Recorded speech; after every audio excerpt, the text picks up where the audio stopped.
Is it just me, or did every tight end get injured last week? With Delaney Walker and Greg Olsen most likely out for the season, this week's Stardom Situm should be fun.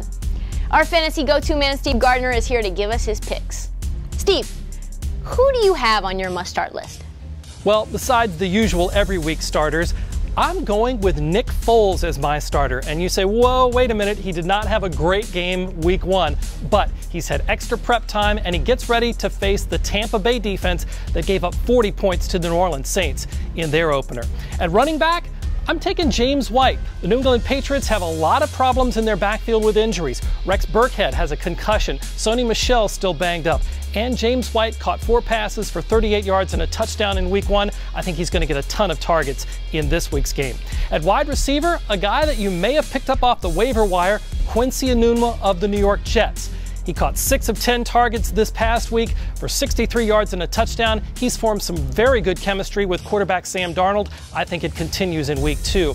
And at tight end, maybe another guy off the waiver wire, George Kittel of the 49ers. He caught 5 passes for 90 yards in the opener. Could have had a lot more, just missed with Jimmy Garoppolo on a couple of big plays. So I like him very much against the Detroit Lions. Who are the quote-unquote go-to guys who, due to different factors, should be left on our bench? I'm not a big fan of Russell Wilson, especially going up against the Chicago Bears this week. Seattle has a leaky offensive line. Khalil Mack of the Bears is going to be bearing down on him, and he'll be missing his top target in wide receiver Doug Baldwin. At running back, no thanks on Derrick Henry. They take on the Houston Texans, and it looked like last week in the timeshare with Dion Lewis. Lewis was much more effective than Henry. I think that will continue in week 2.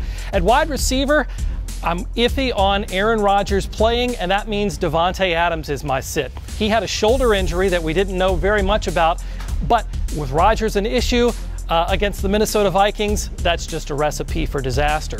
And finally, at tight end, Jared Cook did have a big game in week 1, but the Raiders have to find other options on offense and not just keep throwing to Cook every time. I think this week it's Amari Cooper that gets a lot more targets and Cook gets pushed to the background.